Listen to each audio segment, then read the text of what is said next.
个小护士也太会撩了，病人在一旁挂点滴，他直接给人家来了一个特殊药方。방해드릴게요。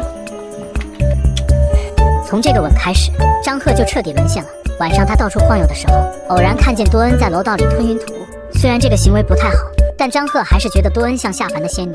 此时护士长刚好巡查，咆哮着问是谁在楼道里抽烟。多恩立刻把锅甩在了张赫的头上，皱着眉头说自己最讨厌抽烟的人了。甩锅的动作是如此自然，把张赫都给整懵了。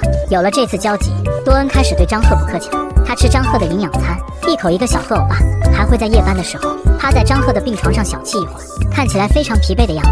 后来张赫想了个招，用手机滚动字幕当做给多恩的留言，有时会给他几个苹果补充维生素，或者在保温杯里装乌冬面为他补充体力，还会在多恩小睡时提供叫醒服务。많이졌죠。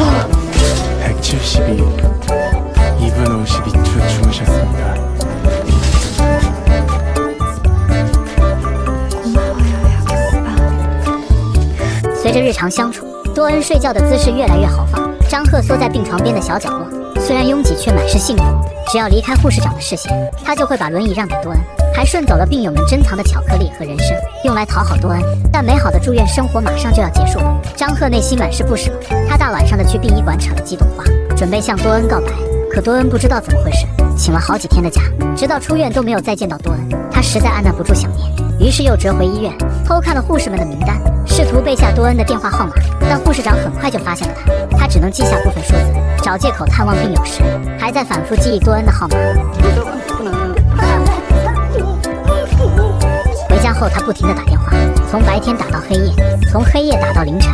终于，他硬生生把后面几位数字试了出来。当电话那边传来熟悉的声音时，他瞬间精神，一腔热血地告了白。感觉多恩身体不是很好，便开着爸爸的车连夜狂飙到了多恩家。不过他怕打扰到多恩休息，坐了一会儿后就要匆匆离开。没想到多恩主动留下他过夜，还将他抱在怀里，说很早之前就想这样抱着他睡。等多恩醒来时，张赫换好了灯泡，准备好了早餐，把多恩感动得痛哭流涕。作为奖励，多恩给了张赫一个吻。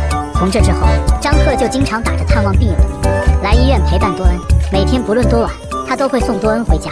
圣诞节前夕，多恩主动邀请张赫一起去济州岛旅行。本来两人准备穿情侣装，但张赫这个体格，穿最大码还是紧箍在身上，穿不了情侣装。多恩便送了他一双情侣鞋。张赫非常感动。다은씨, 우리 내년 크리스마스 때도 제주도 가요. 다은씨가 사준 이 운동화 신고 저 살 완전 쪽 빼서 다은씨랑 내년에는 커플티 입고 올 거예요. 变瘦的心情从来没有这么强烈过。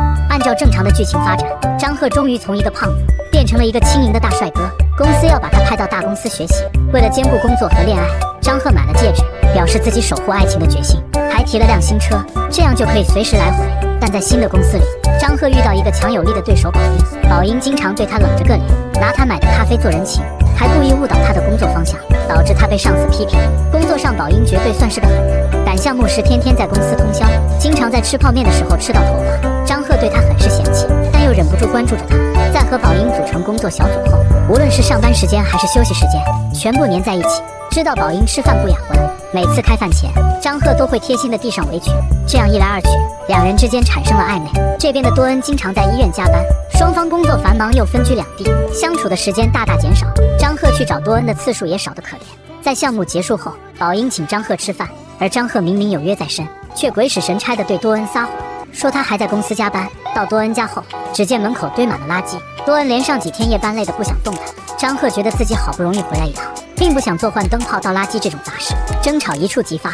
得知多恩怀孕的消息时，张赫和多恩打着电话，眼睛却看向了宝英。他请了几天假，让多恩放弃了这个孩子。比起身体上的不适，多恩的心情更为低落。这段时间，张赫每天到点下班赶回家陪多恩，再起个大早回公司上班。所有的精力在奔波和工作间也全部消耗殆尽。某次停电，宝英径直坐在了他腿上，劝他留下来赶进度。于是张赫便开始以加班为借口，经常和宝英待在一起，即使一周回去一次也表现得很不耐烦。逛街的时候，他一直埋怨工作太累，多恩要逛的地方人太多，他走在前面，多恩跟在后面，像是单纯的走个流程一样，还让多恩想买什么东西都在网上买。多恩委屈的都要哭了。他的工作也很累，但还是想抽出时间和张赫待在一起。他根本不想买什么，只是想维持这段爱情而已。张赫替多恩抹着眼泪，不经意间说漏了嘴。 울지 말자, 우리 예쁜 고양이. 응? 脱口而出的名字让多恩愣住，他不可置信地看着张赫。 보영이가 누구야? 누구? 아, 직장 동료. 아까 실수로 말한 것 때문에 그렇구나. 직장 동료야. 너는 직장 동료한테 우리 이쁜 보영이라고 하냐? 뭐야, 지금 의심하는 거야? 张赫认为多恩无理取闹，因为他并没有跟宝英发生什么。可没2天，多恩把他送的那枚戒指退了回来。他明白和多恩的恋情就此结束了。当宝英再次靠近时，他直接吻了上去，顺理成章地谈起了恋爱，不用来回奔波，日子过得很是舒坦。只是手机偶尔弹出行程通知，提醒着他曾与多恩许下的济州岛之约。几个月后，派遣期结束了，张赫要回到原来的公司，宝英准备出国深造，这代表他们要分道扬镳了。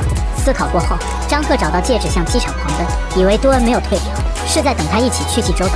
奔跑之中，他与另一位男士相撞，那是多恩的现男友胖哥李张赫。事情其实是这样的：1年零7个月前，多恩和张赫相爱，跟他许下每年圣诞节都来济州岛的约定。后来张赫去外地出差，和女同事产生暧昧，伤心的多恩于3个月前认识胖哥，将其发展成下家。